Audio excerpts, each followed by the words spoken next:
Welcome back, AD fam. If you're new here, my name's Amanda, my boyfriend's name's Daniel, and we are AD Vlogs. If you haven't already, make sure to subscribe, because if you're new here, you're not part of the AD fam. And like, literally, that's the best family to be a part of. Duh. But today, I'm gonna talk about the time that I was convinced I was going to get stolen in my Lyft. So just a little background, I used to work graveyards at a club where there were dancers, fully nude dancers. So I used to work at a club like that, if you know what I mean. And so I would be working between the hours of, I wanna say like 11 p.m. to about like 4 or 5 a.m. Or I wouldn't get home until about 4 or 5 a.m.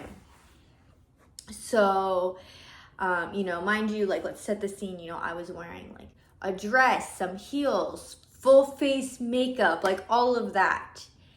And I'm traveling alone in a Lyft in the middle of the night. Now, I don't know about you, but I always hear about those scary kidnapping stories of when people take a Lyft, take an Uber, and end up getting kidnapped. I don't know why I didn't think of that at the time, but I'm glad I'm okay. But anyways, let's just get into it. So I get picked up by my Lyft from my house, and the minute I get inside the car, this guy reeks of alcohol. And I have to get from my house to the club, and it was about, I want to say like 45 minutes to an hour drive. Yeah, it was a long drive. It was the middle of the night, and this guy smells like intoxicated. So, the right thing to do is I should have just got out of the car and be like, actually, never mind. But he was already there. I didn't want to upset him. I didn't want to waste his time, and I had to be at work. Like, I couldn't be late. So I get in the car, and I'm feeling like really uneasy about it. But I'm like, everything's gonna be fine. Like, I'm probably overreacting. But just something about this guy just made me feel off. So we're driving, and then he decides that he wants to pull into a gas station.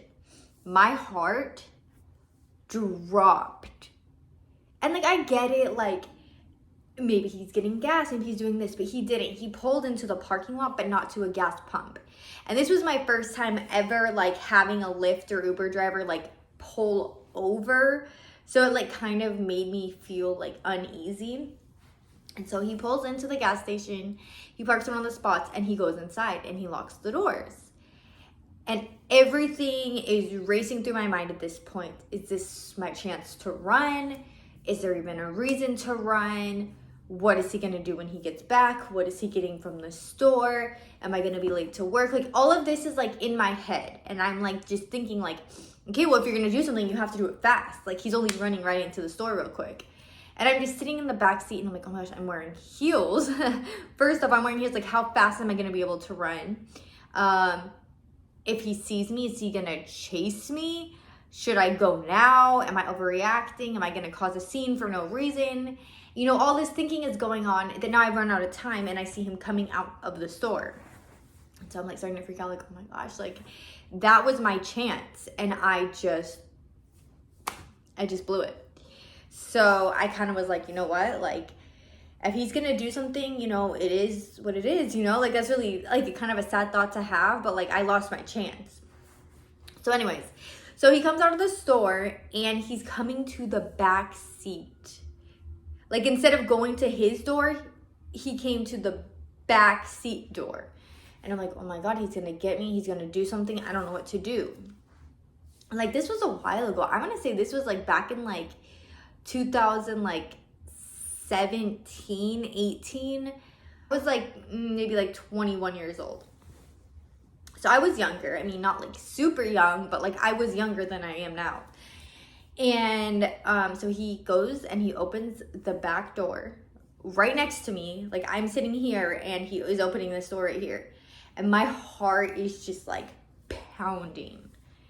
And he opens the door and he places his bag on the back seat, shuts the door, and goes to the front. And he looks back at me and he was like, I got some candy. Did you want to have some? I don't know, like taking candy from a stranger, it's probably fine. Like bringing to his van and offering me his candy, but also like, I don't know. It just like all of it was just like uncomfortable. And I did not feel good. I was like, oh, no, I'm okay. And I don't know what else was in that bag. I didn't look. But like, who knows? Like maybe he was buying more alcohol. I don't know. But I'm telling you guys, like the entire car smelled like alcohol. And I just know when people drink, you know, I had a very abusive alcoholic stepdad. You know, people are going to make decisions when they're intoxicated that maybe they wouldn't make in a regular state of mind. So now I'm with a stranger that is intoxicated and he's behind the wheel. Like he's in charge of my life in more ways than one at this point. So, you know, I'm usually the one that like, I'll try to like make small talk with the driver because, you know, I got a long ride. I got to stay awake. It's getting late. I'm just trying to like, you know, keep the vibes high. Well, in this case, I did not really talk to him. I just tried to hope it just went by fast. Like I didn't want to talk to him. I didn't want to open any conversation. And he starts talking to me. And I'm like, okay, well maybe if I just keep talking to him, he's just going to keep driving. We're going to get there. It's going to be fine. So I'm talking to him and he's just like talking about a bunch of random stuff. I don't know. I'm just like, yeah, like totally, dude. Like, I don't know. I'm starting to get a little more comfortable with him. And I don't know why. I don't know why I said this. Wasn't very smart in hindsight. But he was talking to me and I guess I just felt like if I broke the ice, then maybe I could get that reassurance I was searching for. I really don't know. Hate me in the comments. I don't know. It was a stupid decision. But I was like, you know what's funny is I actually thought when I got in the car, you were going to kidnap me. Why would you say that? Why, Amanda, why would you tell a stranger that you thought they were going to kidnap you and you're still not to your destination? Like they still could. They still have every opportunity to kidnap you. And you just, in a way, accuse them of something very awful. Makes sense. And he was like, oh, me? Like, kidnap you? No, I would never. And I mean, he didn't, thankfully, but like, you could just tell, like, the way he said it, it was kind of like, he didn't, but he wouldn't be against it. Like, I don't know how to explain it. But it didn't really give me the reassurance I needed. And I was just like, oh my God, like, I already don't feel safe. Now I've just said this. And I'm still not to my destination. So eventually we get to where I need to be. We get to my work and I get out of the car and like, let me tell you, like when I knew we were almost there, I started gathering my stuff and I was just like ready. So the minute the car stopped, I could just get out. Thank you, sir. Have a good night. Slam the door. Go in.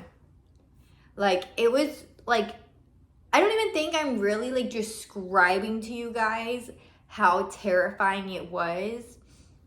But it really like was scary knowing that like basically my whole entire life was in this stranger's hands. And I don't know, like it was just like really like, I want to say traumatizing because nothing happened actually. But like the thought that something could have was like enough for me. And I can't believe that I was like Ubering and lifting that late at night alone that far away. And like at the time, like Daniel was very like skeptical of it and he didn't want me to do it. And you know, every time I would get in the car, he'd be like, please screenshot the name of your driver, the license plate, all of that, so he could make sure that he could like have all the information if God forbid something happened.